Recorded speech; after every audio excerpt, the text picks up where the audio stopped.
28-7, Washington Township with the lead as we get set to start the second half. I'm Jack Hibbard along with Rob Christ.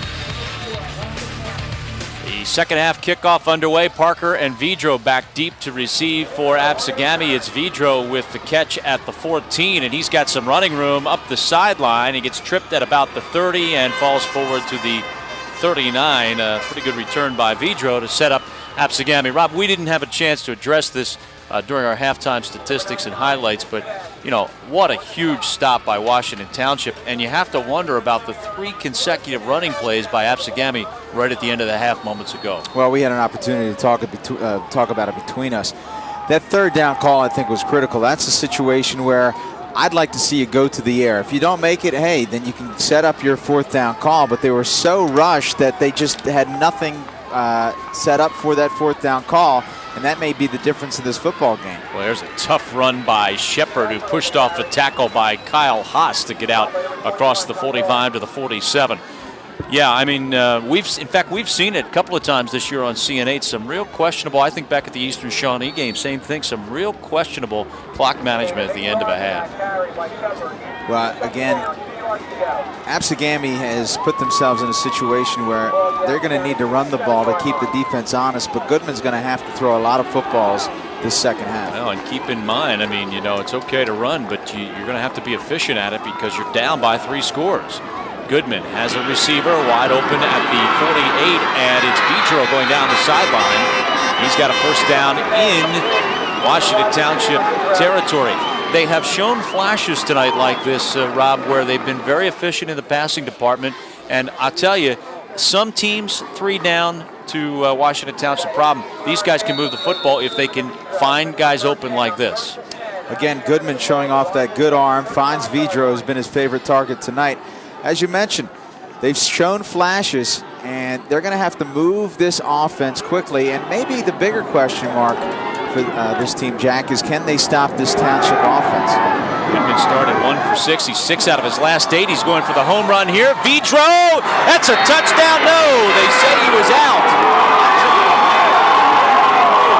To 6. I thought Vidro had a foot in. I think he may have had 2 feet in. And we'll have to take another look at this one, but I'll tell you what, that was very close to a touchdown.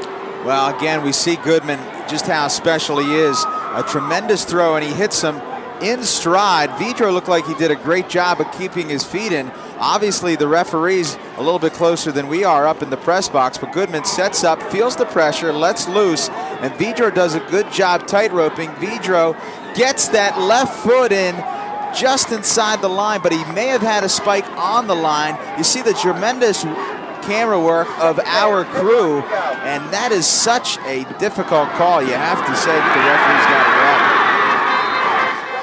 Shepard on second down with a gain of 13 for another Absegami first down. I'll tell you, Rob, we were a little bit at a disadvantage because you cannot see the foot on the line. But I want to tell you, there wasn't an official there to make that call. He was 25 yards trailing to play, and I don't care what you say. It may be a good call, but there is no way that he knows whether that left foot was in or not. I mean, honestly, the trailing official is at the 24-yard line. Flags thrown on the play right at the line of scrimmage. Goodman is in trouble and will take off. But let's wait and see about this. We may have had movement on the offensive line.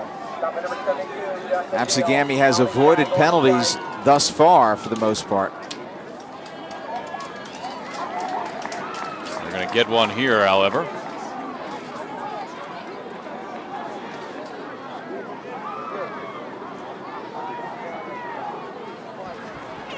We had an illegal formation against White. It's a 5-yard penalty. Repeat first down. Let's talk a little bit about what's going on in the other Group 4 playoff game. Eastern taking on Cherokee. Eastern was facing a 3rd and I believe 29, 40-yard touchdown pass from Oreo to Kirkland. They go up 23-14, kick the ball off with about 30 seconds remaining in the half. Cherokee returns it to the 8. They score. It's 23-21 in there in the locker room. That's going to be a barn burner in Marlton, and as we mentioned, could end up, if Eastern can hang on, back-to-back week of playing each other, Washington Township and Eastern. If the 2 scores stand up, we'll have to wait and see. Now, don't forget, we talked about how Township and Eastern are going to face each other these next 2 weeks. We'll get an opportunity to see that Cherokee team next week. Yeah, that's exactly right. And boy, what a great year the Chiefs have had.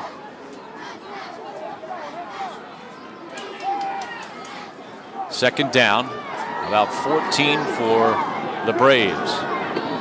Goodman will play action demand, steps up in the pocket and is in trouble this time.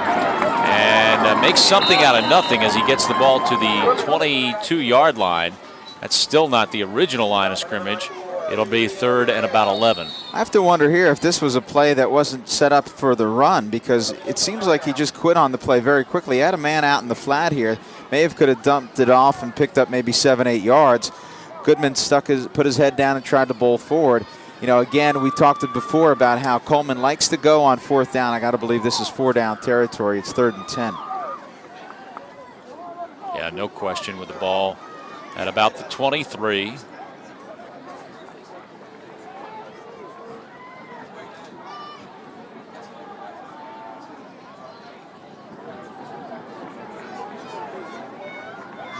Had an official timeout on the field, and now they'll start the clock. Opening drive of the second half. Absegami threatening, but down by 3 touchdowns right now at 28-7. Ryan Goodman, the senior quarterback, as we said, started slow. He's 7 out of 15 now for over 100 yards. 3rd and 11. They set up the screen this time. It's read nicely. About as nice as you can read it by Ryan Osmolo, who was there to make the stick.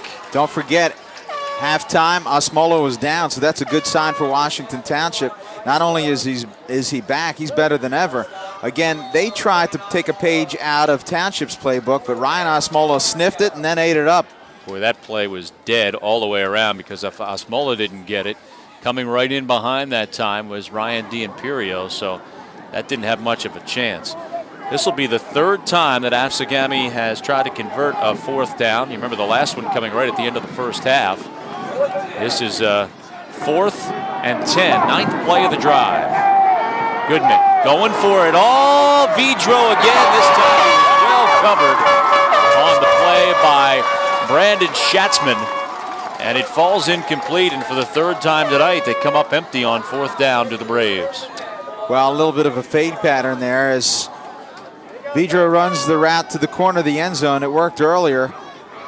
Just Vidro unable to keep his feet in bounds this time.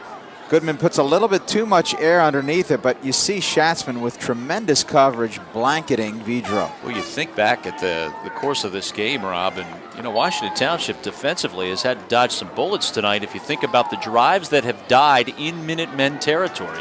Well, don't forget, they started the game turning the ball over and stopped them 3 and out, or 4 and out actually. 1st and 10. And off and running once again is Bakari. He's all the way out to the 41-yard line. And that's something that has to be devastating to Absegami's psyche, Jack, because they work so hard to get that football down deep into the red zone. One play, Bakari, boom, big game. 21-yard pickup for Bakari, who now has 46 yards on 4 carries. I think the thing about the running game that's been impressive tonight for Washington Township, and I mentioned this earlier in the first half, Rob, is they're picking up some big chunks of real estate on some of these runs. Up the middle, D'Imperio with good running room. He's got nearly 10 yards as he crosses midfield, but a late penalty flag thrown back at the 41-yard line. Going to be a personal foul against Absegami, who may be losing the cool a little bit here. Well, we mentioned that it's devastating to their psyche. Then the frustration kicks in.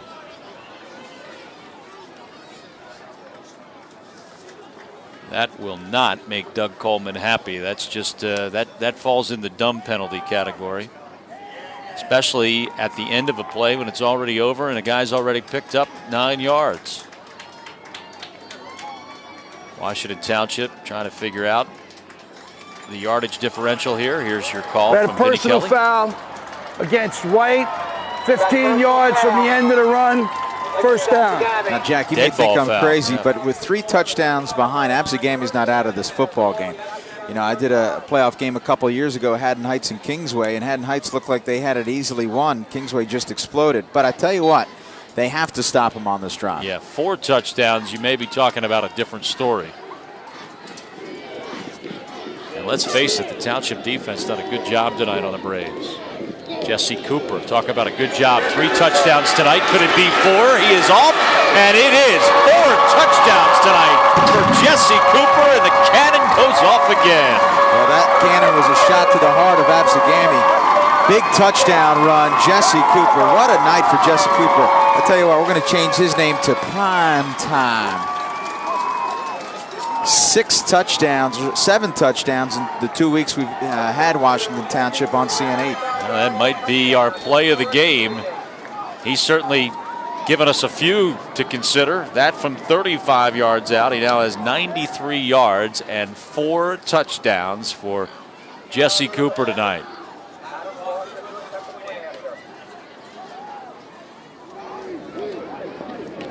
Extra point attempt nearly blocked, but it finds its way through. And so with 7:19 to go here in the third quarter, Washington Township has opened up a 35-7 lead, and what an outstanding night for the junior running back Jesse Cooper.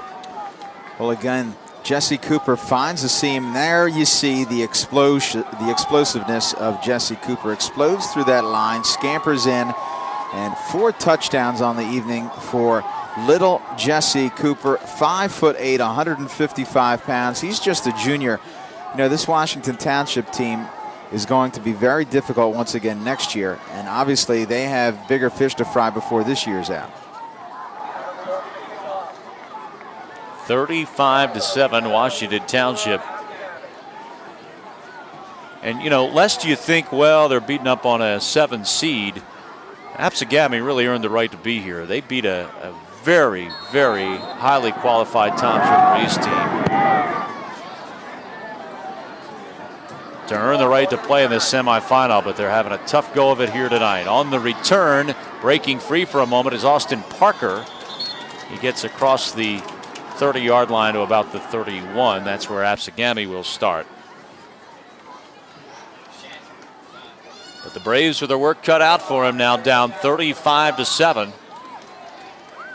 Doug Coleman has done such a terrific job at his first year here at Absegami. You know, he's got a great staff with him.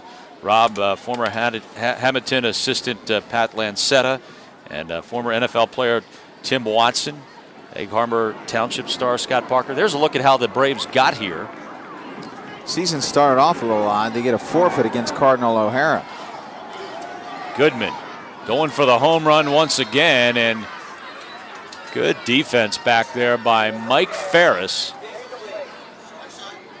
Boy, Ferris was just all over Gabe Tranchetti that time. Here's another look at that schedule. You mentioned the forfeit, then a win over Egg Harbor Township, a win over Ocean City. Vineland had such an outstanding season, a very narrow loss to them. Mainland handled them pretty well, but then Delsey just a 7-0 win. See the final 3 games there, and of course the big playoff win a week ago against Toms River East. Goodman on second down after the incomplete. He does have it complete near the first down marker this time, as hanging on to the football is Mike Iskro, the sophomore. Well, you know, Absegami has had a successful season no matter what happens here tonight. Doug Coleman has done a tremendous job. This is a program that does not know what the playoffs are all about. This is their first playoff appearance in 11 years, since 1992. You see Goodman showing off that strong arm once again. And Doug Coleman's a guy that knows a little bit about heartbreak. He played for Tennessee. That was the closest Super Bowl ever. It was just a yard away from Coleman wearing a Super Bowl ring. But Absegami very close here, and obviously this game not over yet. But no matter what happens here, the Braves have to consider this season a tremendous success.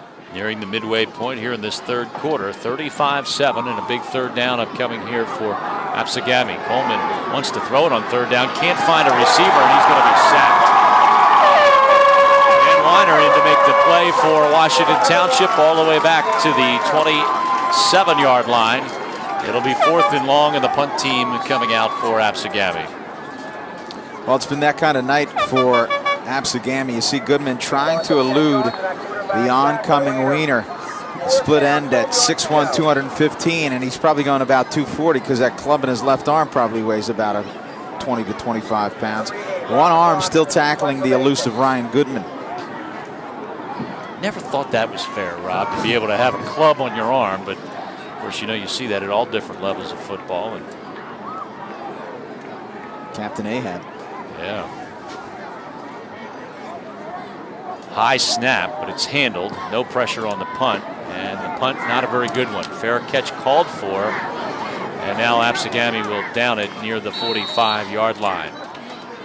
Just a 30-yard punt, and Washington Township takes over in good field position. The Minutemen, a look at their schedule so far here in 2003. As we mentioned, coming with a record of 7-2. Now that first win over a Pennsauken team, people say, well, Pennsauken probably not a real good test, but Pennsauken comes away with a very successful season. They went on to the playoffs. They, hit a bit of a speed bump against Cherokee, lost a few key players and a big heartbreaker against Shawnee, but Washington Township once again starting to really peak. 5 out of the last 6 possessions have ended in points for Washington Township, and they're not satisfied with 35, huh? Wait, how about that? Up 35-7, and they go long. It falls incomplete.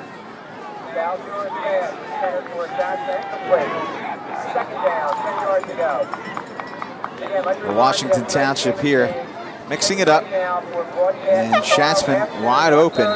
Galacura unable to hook up with Schatzman, and maybe that's just kind of showing next week's opponent that we can throw the football. Clock stops with 5:03 to go here in the third. 2nd and 10 after the incomplete. Cooper in motion. They come the other way with Bakari, and he gains about 2 out to the 49. And Brockman on his heels that time for Absegami. Now again, this would be Tom Brown's 200th career victory. Jack, you're a wise man. How do you pour the Gatorade over the guy when he's on top of the press box? Yeah, it's not easy, and I have a feeling that he may not come down until the very end. I think you need an elaborate pulley system. You were mistaken, though. I mean, you probably heard I was a wise man. What they said is I was a wise guy. Oh, that's right. Different. I always get those two confused. 3rd down and about 8.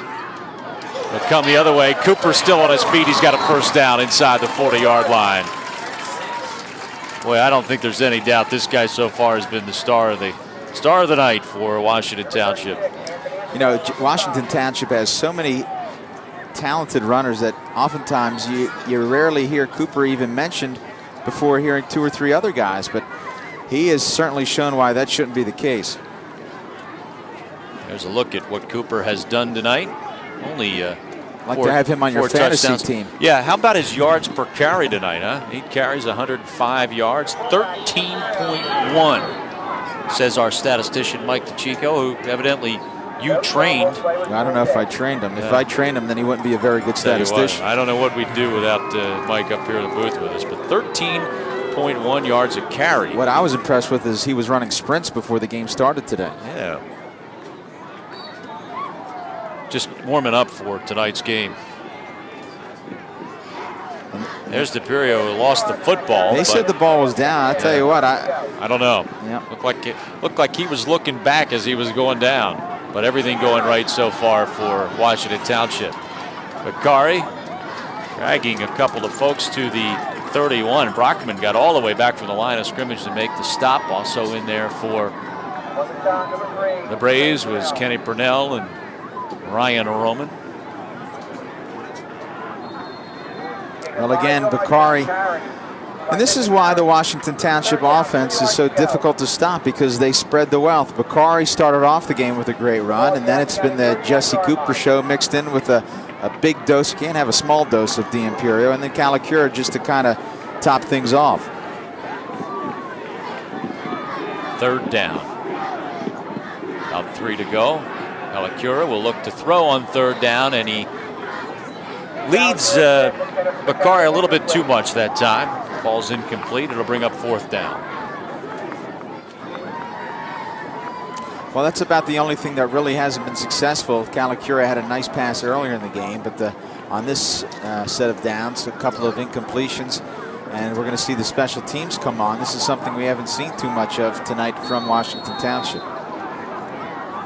You would, under normal circumstance, probably think about going for this up 35-7. It probably makes sense. Just the first punt of the night for Washington Township. Foster standing at his 47, and he'll try to coffin corner this one. High kick. It takes a bounce at the 18, takes a Washington Township bounce to the 12, and that's where the Braves will start on offense. 2:25 left to go here in the third quarter. It's all Washington Township right now, 35-7.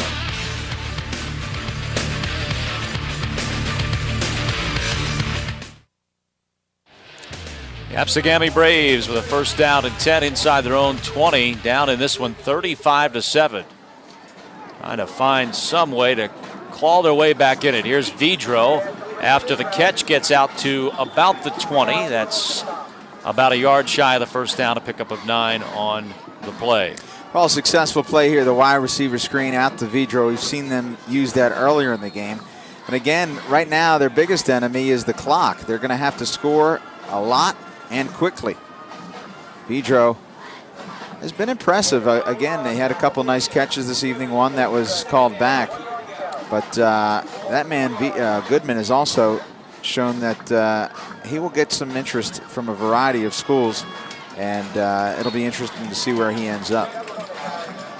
2nd and 1, and Hibbard, I don't think, got enough. Maybe got about a half yard. Hugh D'Imperio came in, slid down the line, and got him from behind. Well, there's one thing that's certain. If Washington Township comes away with the victory, they will be familiar with their next two opponents. Oh, yeah. Eastern, of course, their traditional rival for Thanksgiving, and then they may end up playing Eastern again, or it's Cherokee. Now, what's interesting is that Eastern cannot win the conference. So next week, likelihood is if they do play Eastern, Eastern will likely just stay with the JV squad and maybe have a few reps for their varsity players. Washington Township can still win the conference provided Lenape beats Shawnee. Now, you know, you never know what's going to happen in this crazy year, in this crazy Olympic conference. So anything's possible. And then obviously the following week, Township will play Eastern or Cherokee. Doug Coleman sees the measurement come up just a little bit shy. Of course, Eastern would only do that if they beat Cherokee today. Play their JV players.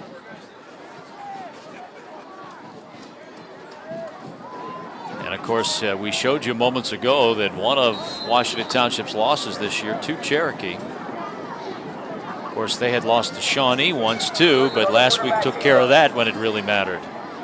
It's difficult to beat any team twice, and particularly, again, you know, this Olympic conference is just brutal. You have two excellent teams in Lenape and Winslow that didn't even make the playoffs. Winslow, just by a hair, did not make it into this Group 4 bracket.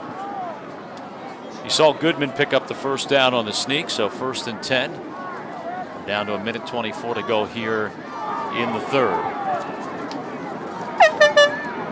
They fake the pitch and then swing out to the wide out again. Same screen to the left side this time. And Vidro takes it ahead for a pickup of about 7 or 8. Well, I think Washington Township is more than content to allow them to pick up 8 yards at a chunk because they have the big cushion. There you see the ISO on Vidro. And Vidro showing what he can do in the open field, trying to shake off the Washington Township defender. That was Mike Ferris. Ferris did a good job of staying home and not biting on the head fake. On 2nd down, Goodman after the play action pass. Oh boy, he had Hibbard running ahead that time of the defender Tom Doherty, but he couldn't get the ball to him. It falls incomplete. Well, if we see this replay, I think one of the things we'll get an opportunity to look at is the technique of Ryan Goodman, and that's something he's really only been in this offense 1 year, didn't play last year, loves football, came back into it, and you know, he's still raw as a football player. You take a look here, you have a man out in the flat, now he sets up here, and look at him throw against his body. I mean, you have to set up and throw the ball at your target. Tried to force one into Vidro that time, and the ball nearly picked off by Mike Ferris. They're going to rule it incomplete. No, now another official comes in and says, yes, indeed, it's a catch. So the second interception of the night thrown by Ryan Goodman. And the second Absegami turnover, and Ferris comes up with the interception with a minute left. Big discussion going over on the sideline, but here's another look at it. You'll see it. Great look at it here as you look at Ferris. That's where they on go. Vidro. They go to the well just once too often. Goodman goes out there, and Ferris just cuts in front. It actually bounces off of Vidro and falls into the arms of Ferris, and that is an interception. Terrific job by our crew to have the ISO on that one. Great second look, and you could see it just tipped around and kind of fell right into his lap. Mike Ferris with the interception.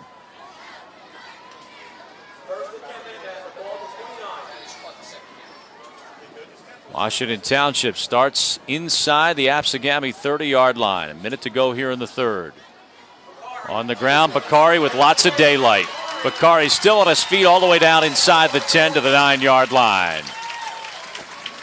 Well, again, Bakari does so many little things. We've seen some positive blocks from that little guy, but he's also illustrated his quickness, has good vision here. He cuts it back inside the hole, that quick burst of speed, and then cuts it back, beating another defender. And don't be surprised if Tom Brown tries to spread the wealth here, getting Bakari the ball to allow him to enjoy the spoils of victory. 8 carries, 75 yards now for Bakari, who picks up another big chunk there. 19-yard pickup on the play. First and goal with the ball just inside the 10. Jesse Cooper.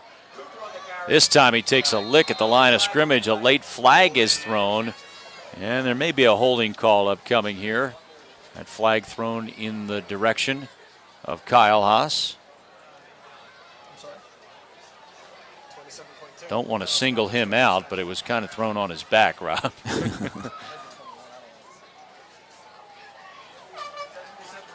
Cooper didn't get much, but anything he got will be wiped out here. We had holding on blue, 10-yard penalty. Repeat first down. That's kind of an important reminder because, again, Tom Brown said we need to cut down on mistakes. Now they're trying to get Cooper his 5th touchdown here. And again, a holding call. But what Washington Township has done is they have cut back on those penalties. That, at this point, it really makes little difference. But because of that, Township has been successful. First and goal from the 20. By the way, that wasn't a hold. That was a tackle, Rob. Wide open is the tight end. Touchdown. How about that?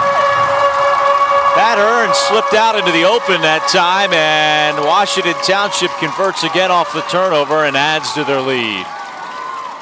Well, Pat Hearn's a big target at 6 foot 190, but he certainly looks a lot bigger than that. Hearn, we saw him a couple weeks ago with great hands, and he's just a little overshadowed by UD Imperial, both literally and figuratively. And again, this is an opportunity for a lot of your other players to kind of share in the spotlight. Second turnover that's directly been converted to points by Washington Township. And everything going right for the Minutemen. Foster's extra point attempt is also good. So with just 9 seconds remaining here in the third quarter, it's now 42-7, Washington Township. Well, when it's 42-7, the first thing the AD thinks is order more cannon shot. Yeah. Well, again, if this game wasn't decided before, I think it is now, as Hearn wide open in the end zone. Calacura just allows Hearn to run underneath it. And Washington Township is really playing maybe their best football of the season. Well, they certainly have it clicking on all cylinders tonight. Rob, more fun with statistics from our heralded statistician, Mike DeChico. How do you like this? You think holding on to the football is a little overrated? Absegami with 21 minutes of possession here. Washington Township with just 14:44, but look at the scoreboard, 42-7, the Minutemen on top. Believe it or not, I think that illustrates the domination of Washington Township because they have scored so quickly each time they've gotten the football. Well, it either illustrates that or some really lousy math by Mike, one or the other. I'm not quite sure. Across the 35, and at the 35 comes the return. Jesse Cooper actually got in to make the stop on special teams. The end of the third quarter here at Washington Township. It's the Minutemen 42, Absegami 7. We'll be back with fourth quarter action right after this.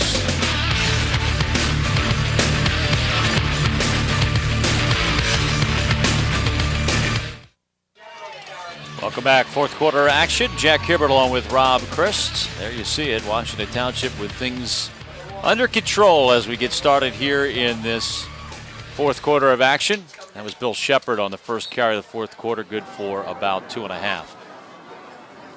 Well, we mentioned before the end of the third quarter that maybe the time of possession really illustrates the total domination of this Township team. As you see, they're run by Shepard. And their longest drive, 3 minutes and 2 seconds of elapsed time. They had 3 drives of 28 seconds, 53 seconds, and 50 seconds.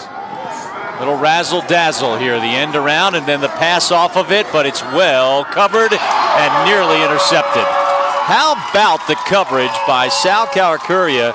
In fact, the receiver downfield was double covered. Minutemen don't bite, huh? Well, that's why Township has been so successful, because they have done it on both sides of the football. You know, pretty good arm illustrated here by Isgro. Excuse me, Rob, they may have been better just to run the reverse. Yeah, absolutely. Again, looking for Vidro downfield, and just a little bit too much air underneath it, but give Township a lot of credit. Goodman flushed out of the pocket and now in trouble. The guy that got the initial pressure was Ryan Walsh. There you see Walsh applauding. It'll bring up fourth down. Well, Ryan Walsh, we haven't really had an opportunity to talk about him much tonight, but this is a kid that Tom Brown says is virtually unblockable. And he's going to be honored by the Maxwell Club for some of what he does both on and off the field. On the field and off the field in the classroom. Terrific student athlete, Ryan Walsh. Fourth down, Absegami down big, has to go for it. Vidro's got it at the 45-yard line. He caught that in traffic. I'll tell you what, Omar Vidro has earned his dues here tonight. The junior has been very active, the favorite target of Goodman, and he showed you why there. Well, right now, this is just a case of pride, and Goodman, again, really, you see it every throw, Jack. Goodman just has to work on that footwork. When he gets that footwork straightened out, he's going to be all the more effective. He's obviously has a very strong arm, and that's why I think you see some degree of inconsistency in Goodman, because he typically is setting up and his front shoulder is flying wide open. As a result, he's going to be a little bit more inaccurate, and he's not going to get the zip that he possibly could get on the football. Vidro, as you can see, a little winded, and an injured Washington Township player down on the field. Boxing returns to Philadelphia tomorrow as Philadelphia's own Yvonne Robinson takes on USBA junior welterweight champion Michael Stewart in a 12-round brawl. Also on the card is Anthony the Messenger Thompson. He'll look to extend his unbeaten streak to 14 wins. All the hard-hitting action comes your way Sunday. That's tomorrow right here, 2:30 on CNE. We tried to, Rob, you didn't hear about this probably. We tried to get Anthony the Messenger Thompson to do a little sparring with Mark Narducci, but I don't think that worked out this week. Well, I tell you, he strikes fear in most men's heart, Mark Narducci, so I don't really blame Anthony Thompson. Men and women. He strikes fear in their heart. It's not fair to pick on him. Mark having the week off. Glad to have Rob on the team tonight. First down and 10. Now they fake the end reverse this time, and Shepard holds on to the football and picks up 3 to the 40. You talk about that's going to be a great boxing match. I had an opportunity to see the USA versus Puerto Rico. They're Olympic hopefuls that CNA covered a month or so back at the Sovereign Center in Trenton, and CNA always giving you a little bit of everything, and that'll be certainly something you'll want to tune into. Second down and 8. Goodman tries to get rid of it as he's flushed out of the pocket, and again, good defense. That time Nick Dowd on the coverage for Washington Township. Some of the folks, some of the extras here at Washington Township getting an opportunity to get in the ball game now at 42-7. Speaking of extras, a tremendous crowd on hand tonight. Absegami bringing up a lot of people from the shore in Washington Township. I tell you, in between the half, it was just an overflow crowd. Always well attended here at Washington Township. 3rd and 9. Goodman again out of the pocket. This time he's on the run and gets flipped at the 36. Dowd came in to put a lick on him, but we mentioned this guy's toughness. Look at Goodman right up on his feet. Like that didn't bother me. Well, again, I thought that this would be something we would see more of, allowing Goodman to kind of create, and a nice tackle made there, and Goodman falls hard to the ground. But as we said, this is a kid that is extremely tough. He pops right back up. 4th down for the Braves. 1 out of 4 on 1st downs tonight. Can they get this conversion? Goodman's in trouble. Walsh pressures him, and then he has to force a throw in that ultimately is tipped away by Foster. But once again, it was Ryan Walsh, the senior, in with the initial pressure on Ryan Goodman. Well, unlike last week, Rob, not quite as much efficiency on 4th down tonight. 1 out of 5. And another drive dies in Washington Township territory. Once again, you see Vidro. Goodman obviously looking for him throughout the evening, and ball just thrown a little bit behind Vidro. He's unable to come up with it. You know, very difficult in this situation for Goodman. Every single lineman keying on the pass, so they're bull rushing, and the coverage soft back in the secondary. It's going to be tough the rest of the way for Goodman. Jesse Cooper and the rest of the starting backfield still in there for Washington Township as they get the ball out to the 40-yard line. I know this isn't always the style, Rob, but you have to think up 42-7 here, and a lot more to come for this Washington Township team that maybe some of these guys start getting a break. Well, you read my mind, Jack. You know, I'm kind of surprised to see Cooper running the ball at this stage. I mean, this game pretty well in hand, and why risk it? But Cooper's had a big night. I guess the thinking is stay with the hot hand.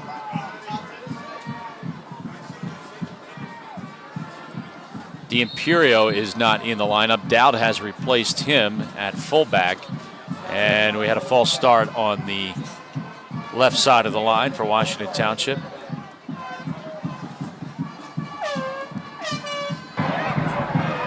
Dead ball foul, false start, blue. That'll move the ball back to the 35 and bring up 2nd and 9. You know, again, South Jersey, every year, of course, tremendous football seasons. This year, no different. We'll get an opportunity to talk a little bit about some of the other brackets.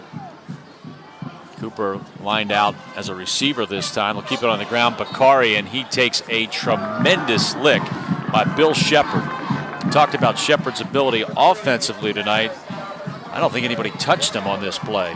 Well, Bill Shepard's had a tough night running the football. We talked about him on the open, and I think he finally said it's payback time. Here you see Bakari, you know, very diminutive, and Shepard said, not this time, pal. 2-yard loss will bring up 3rd and 11. Clock running, 7.5 minutes to go in this one, but the game certainly appears like it is in hand. Washington Township up 42-7. And the Minutemen have just poured it on the Braves here tonight. Alacura will throw on 3rd and 11. A receiver open. Cooper's got it inside the 30-yard line. Well, again, Calacura finding Cooper. We mentioned before that Cooper very able as a receiver. And a long 3rd down here, and Tom Brown says, well, you know, at this point it's time to work on things. So a little sprint out, set up for Calacura, put some air underneath the football, and hits Cooper right in stride. The defensive back, Ryan Roman, a little late getting over there. And again, this is something that illustrates that this Township team is not one-dimensional. I don't think the clock ever moved on that last play. I thought we had 7:09 beforehand, but anyway, here we go. Back to live action, 1st down. And Cooper gets to the 25. Well, you know, when you win 199 games, Rob, you're not looking really to make a whole bunch of new friends. So Washington Township continues to pour it on offensively here. Big pickup there on 3rd down. And threatening again with a 42-7 lead. What a night for Cooper, huh? Not only running the football, 118 yards, but the big reception there moments ago. Good for 25. Tonight, actually 40. Tonight, nobody's hanging with Mr. Cooper. No. Nobody at all. Hey, look, Ryan D'Imperio says, I've had enough rest. Put me back in the game, coach. The sophomore fullback inside the 15 to the 13. You know, it's hard to forget about someone like Ryan D'Imperio, but Jesse Cooper's made you forget about him. And here's the wake-up call. D'Imperio puts a little exclamation point on the effort tonight, running over another defensive player. And now Tom Brown starts to take his starters off the field. Yeah, in fact, he's removing his entire unit at this point, which I think is a great move, leading 42-7. We'll take a break and be back with the remainder of this fourth quarter right after these words.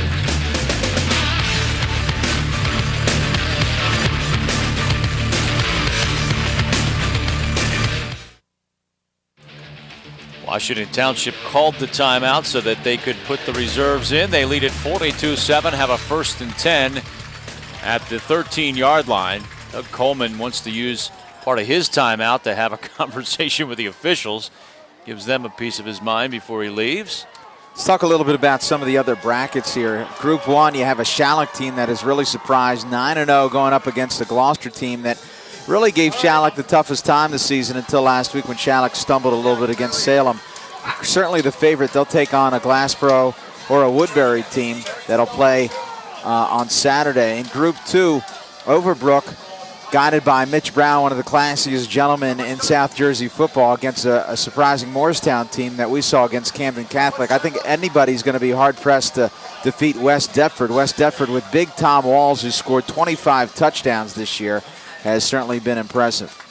You're talking about some great playoff action. Don't forget to tune in tomorrow for another great battle here on Comcast Varsity Sports Zone. It's that exciting time of the year, these playoffs that we're involved with.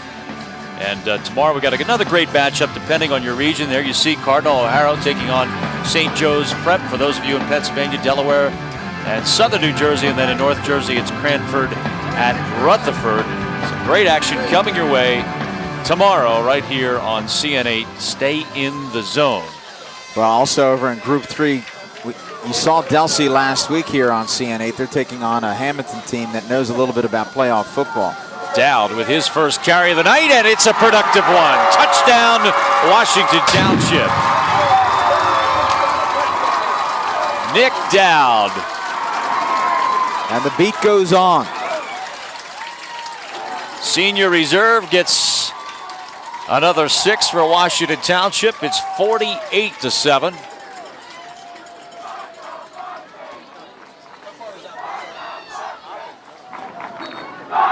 That's pretty good work by your second team, huh?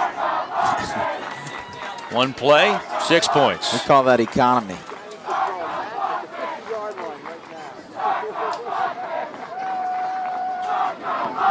Extra point attempt is up, and it's good. We even have a reserve kicker in there, Kyle Terry.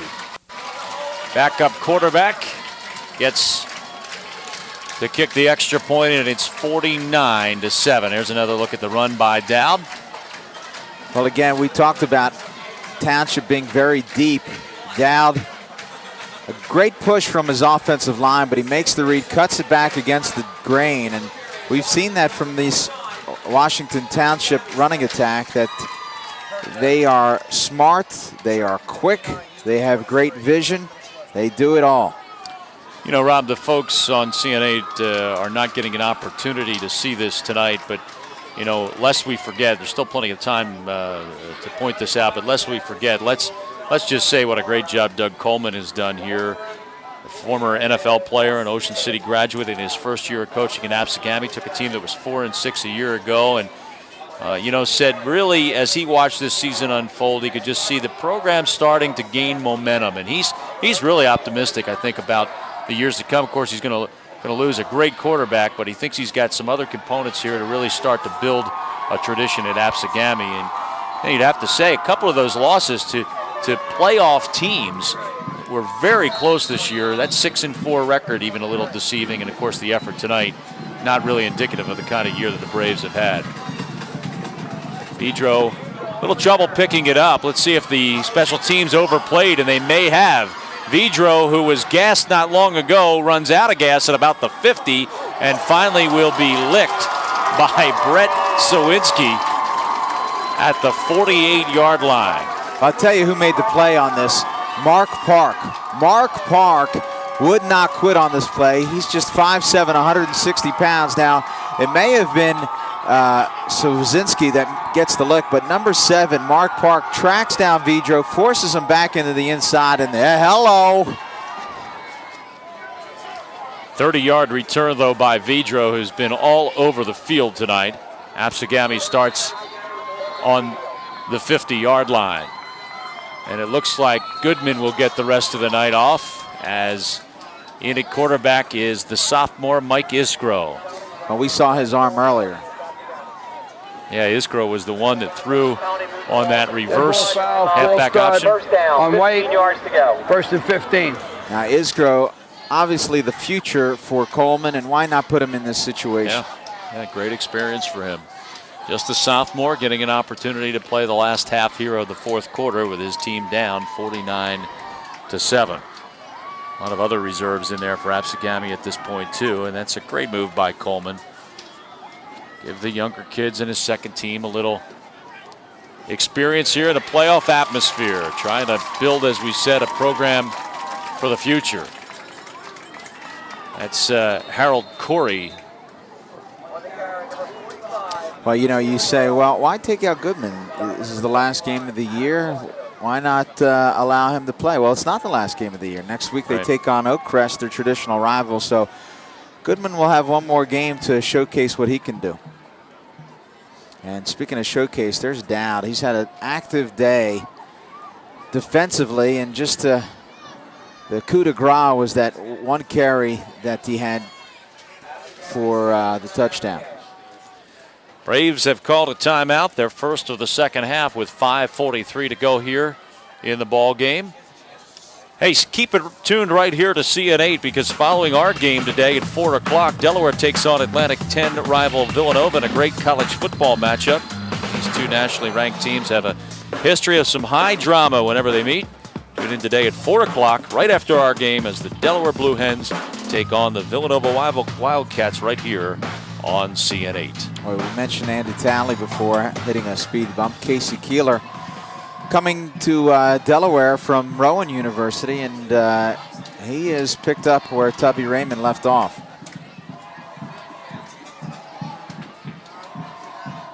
Grade 1 AA program there at Delaware, and should be a great ball game that comes up live right after our game here on CN8, so stay tuned. 2nd and 15 after the penalty. Backs in the eye. And they're firing on 2nd down, and overthrowing the intended receiver that time was Iskro. They were trying to get it out to Austin Bieswang, and that ball just overthrown. Well, we mentioned the 4 groups. Obviously, we've talked about Group 4 all night. We saw Delsey last week in Toms River South against a Deptford team that's led by Mike Green, who is getting looks from just about every Division I program. And then you have the 2 parochials. Actually, you have Parochial 3, which Camden Catholic will probably eventually face St. Joe's of Montvale, which will be a big game. And then over in Parochial 2, locally, you have Holy Spirit and St. Joseph of Hamilton, which will be a gigantic game down by the shore. Of course, we'll, in a couple of weeks from now, have a final for you right here. A couple of finals for you here on Comcast Varsity Sports Zone. That happens on the first week of December. Well, this screen took a long time to set up, and it was way too deep. They started that thing, Rob, 15 yards deep. That doesn't give you much of a chance. It was complete, but not very effective. In fact, they lose yardage on the play. Well, you see Isgro, just a sophomore, so you know you like to take a little bit of a drop, but he just kept going and going there for a second. I thought he was headed to the concession stand. Well, either that or going on his way back to Absegami, one or the other. Braves will punt it away with 4:50 to go here in the ball game. Game that really pretty much was decided at halftime. Absegami had a chance to get a last-second touchdown that would have brought him within 2 touchdowns going into the locker room. Instead, they went down by 3. You see the fair catch there by Tracy Brown. And the Minutemen have never looked back. just joined us, it's been Jesse Cooper night here at Washington Township. He's got 4 touchdowns. Another touchdown by Dowd, the backup running back, one by D'Imperio. So they've spread it around. Cooper ended with very impressive night here. 118 yards and almost 11 yards a carry. He's taking the rest of the night off. Well deserved, by the way. First down carry good for only about a yard. And again, if you just joined us, it's 49-7. Washington Township in front, and the reserves, the guys with the clean jerseys, getting an opportunity to get some meaningful minutes here at the end, or some minutes, let's say, here at the end of this one. Probably meaningful to some guys who don't normally get a chance to play.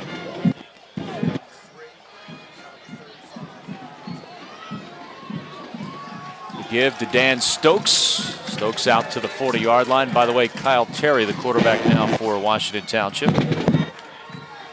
Well, Dan Stokes, you talk about getting some minutes. He's a senior, and you know this is an opportunity for him to wrap up his high school career, maybe on a positive note, and it allows you as a coach to get those kids in who work just as hard as everybody else, get them some reps, and also to maybe showcase a few kids who we saw earlier. Tracy Brown is just a sophomore receiving the punt, to allow him to showcase what he can do for next year and thereafter. Well, what a great thing for these seniors, because there is no other opportunity to play as a senior except here at this level. So, you know, opportunities for guys like Stokes. Dowd a moment ago, who's a senior that got a touchdown. From the slot comes Nick Bowen, and Bowen ahead for about 3 to the 44. Nearing the 3-minute mark here of the fourth quarter. And Washington Township definitely will move on to the final here of South Jersey Group 4. There's another look at Bowen's effort.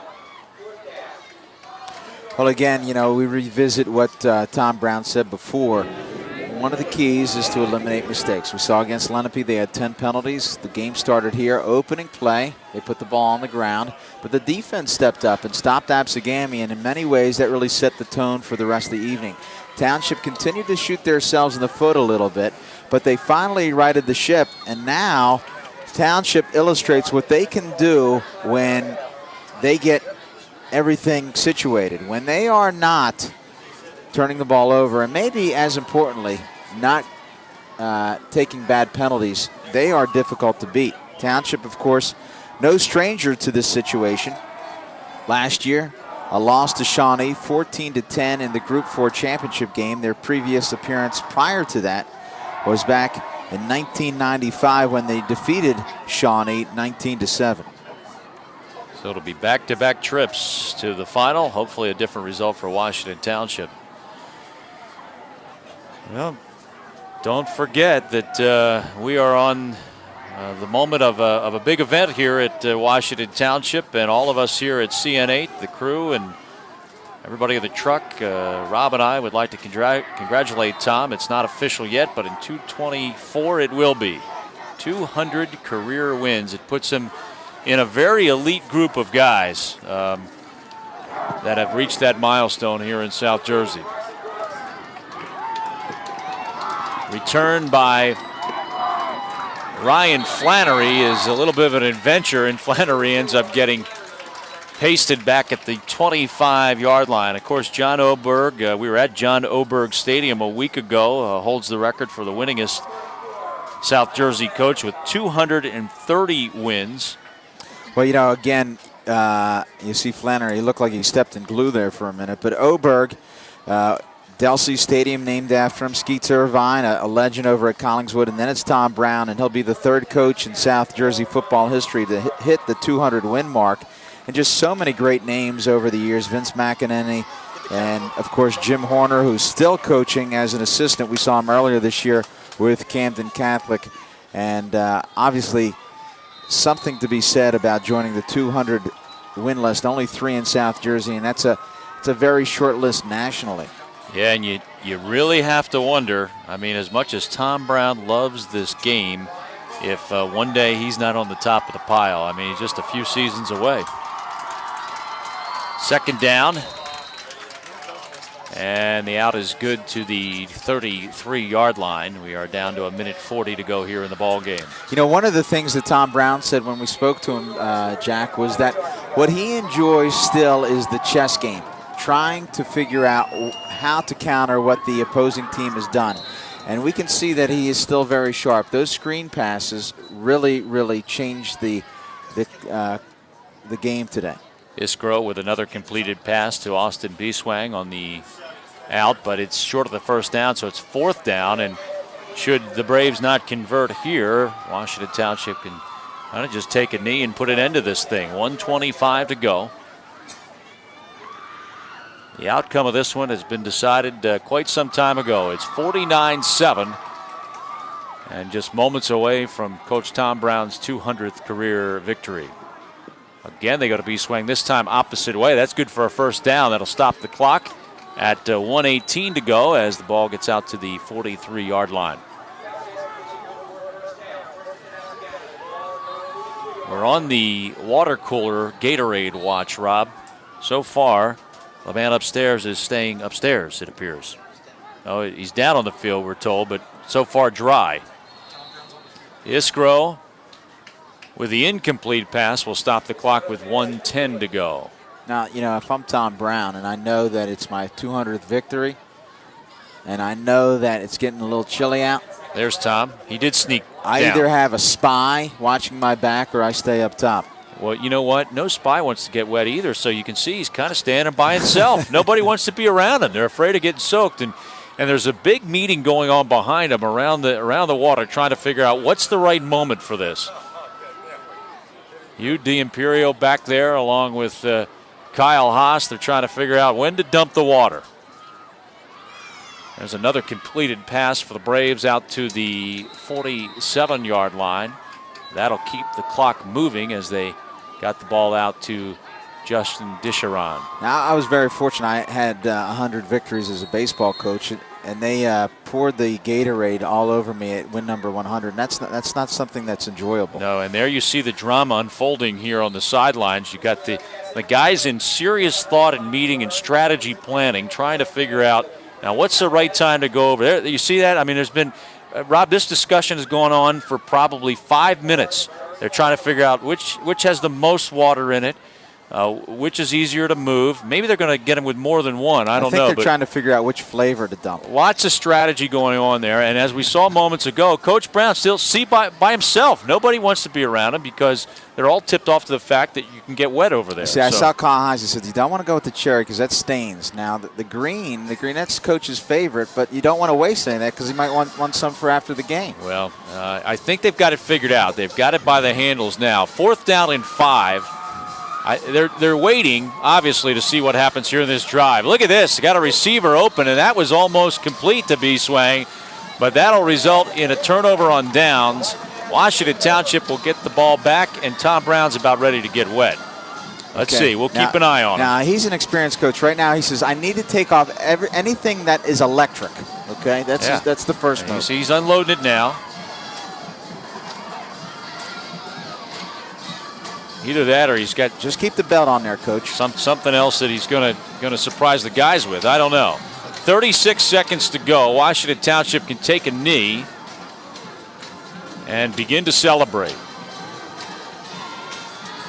They're not going to take a knee. They're going to keep it on the ground with Stokes on first down, and a penalty is going to delay the dousing.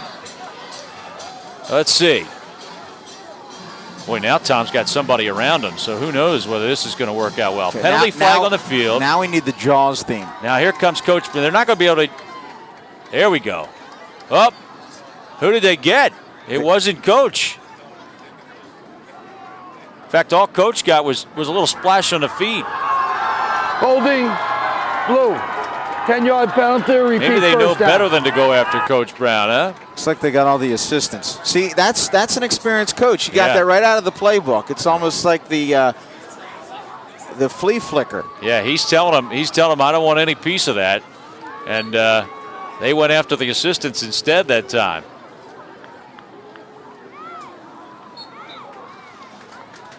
That ought to do it.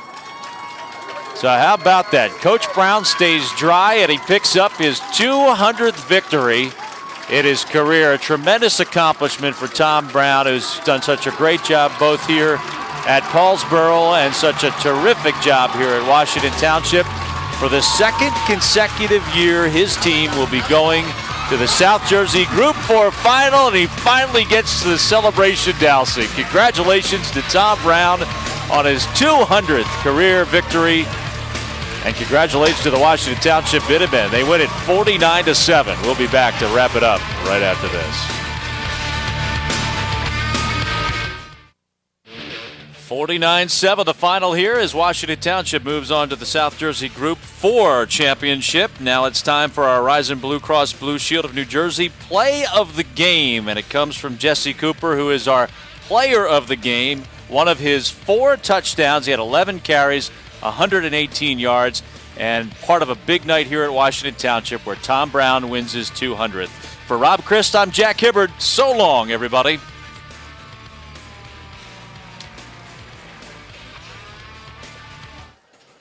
Do it again! I did it perfect! You can't top that. Gee whiz! The Washington Township Minutemen move on to the South Jersey Group 4 championship, winning 49-7 here tonight. It's now time for our Horizon Blue Cross Blue Shield of New Jersey play of the game, and it came from Jesse Cooper, who had a great night tonight. 11 carries, 118 yards. This one of his 4 touchdowns on the night. Big night here at Washington Township as Tom Brown wins his 200th. For Rob Christ, I'm Jack Hibbard. So long, everybody.